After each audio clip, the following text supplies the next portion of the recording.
I'm here with Tim Wheater, musician, healer and teacher. Hi there, Tim. Hi, Laura. How are you doing? How are you enjoying the festival? I've loved it. It's been really, really great fun. Thank you. Has it been your first festival here in Canterbury? Or?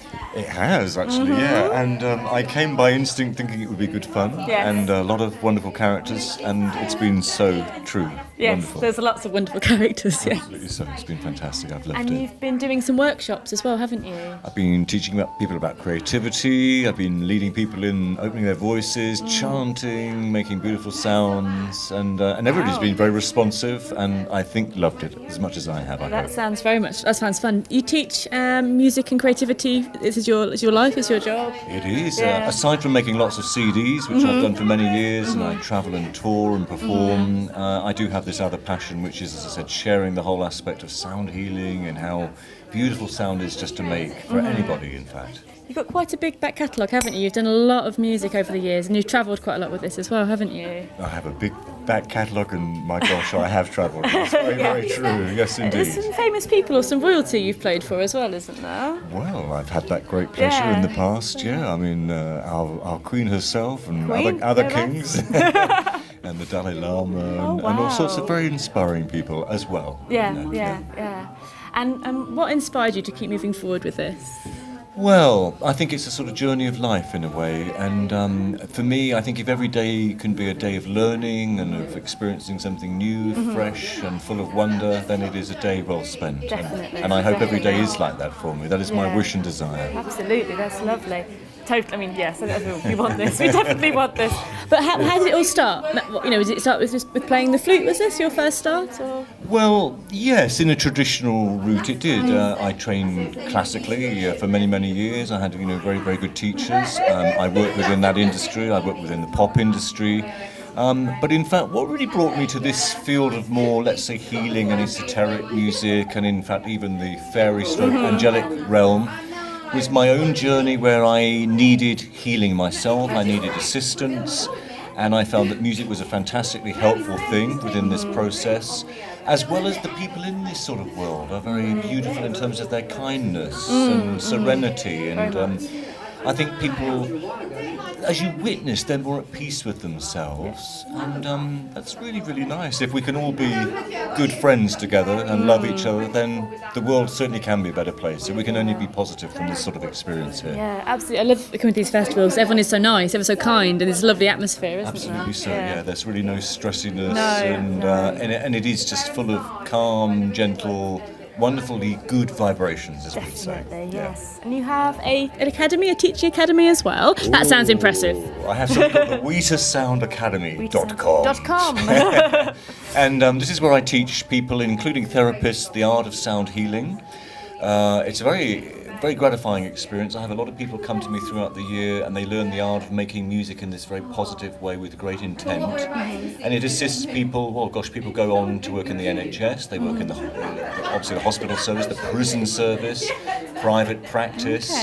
Other people just become performing musicians like myself, even come and play with me sometimes. So that is a great joy. Then my other time is divided between, also writing a book at the moment. What's that about? Well, it's about sound healing and life itself, the lessons of life, of being, let's say. But the majority of the times I was spent writing music, and that's a great privilege for me to be able to spend my time being creative and making sounds that I hope appeal and open the heart of the listener. Yeah, absolutely. Oh, it's gorgeous. I think this is such a lovely place today. Everyone's here and everyone's really into all of this, and there's so much healing going on. It can only be a good thing. It wouldn't have happened a few years ago, would it? I guess not. I mean, the mind, body, spirit movement's been happening probably about 30 years, but I mean, slowly these other events are coming to be. I am noticing they're all over the place, which I think is a great thing, and indeed they bring people from all over the place. And I mean, certainly for me, when I have the great good fortune to be attending these sort of events, performing and teaching and talking and playing, etc., it's a bit, in a fun sense, like being on a travelling circus. Yeah. And you meet similar, both like-minded people and similar people that work in your field all around, and indeed all around the world. That's an amazing thing. I mean, sometimes I meet someone 3 months later and they go, I last saw you in New Zealand, at the Christmas time, or Egypt or whatever. And what a buzz that is. That's brilliant. As well as being in Canterbury today. Yes, what Canterbury. a joy. Have you been around the cathedral or around Canterbury at all? I walked past. I Yes. walked past the throngs yesterday. Yes. Today was less of a throng, but it was more of the church bells ringing, taking people to their sense of serenity, I suppose. I then walked here and brought people to their own sense of serenity Yes. within this hall, within the fairy realm. Yes, absolutely. And what's next for you? What's your next plan? I've got to finish my new CD, which I'm doing with a guy called Andy Blissett from a group called Bliss. It's very beautiful music. We have a Danish singer called Suda, who's very well known for singing mantra. So we're a great combination, actually. We're going to be called Hummingbird. All right. And it's going to be, I hope, quite a epic hit album. It's got a lot of very nice songs on it. Slightly Yes. different direction, in Okay. fact. So we're hoping it will be tuned through the airwaves of the United States, if not the whole world. Oh, brilliant! Yes.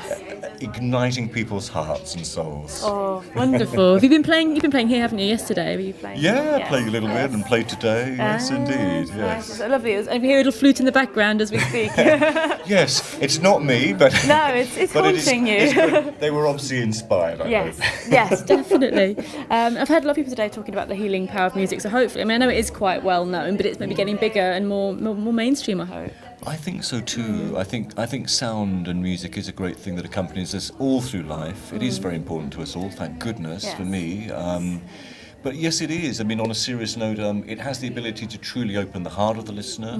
On a scientific level, I think what happens between the two ears, it balances both sides of the brains, and indeed brings us into true harmony.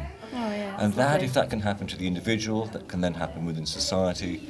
And then maybe, we can look at music truly being this incredible tool for changing the world and bringing peace and goodwill to all man and womankind. I like it. I like your idea. Well, it's been lovely talking to you today. Will you be here next year for the Fairy Festival? I hope so, spirit willing.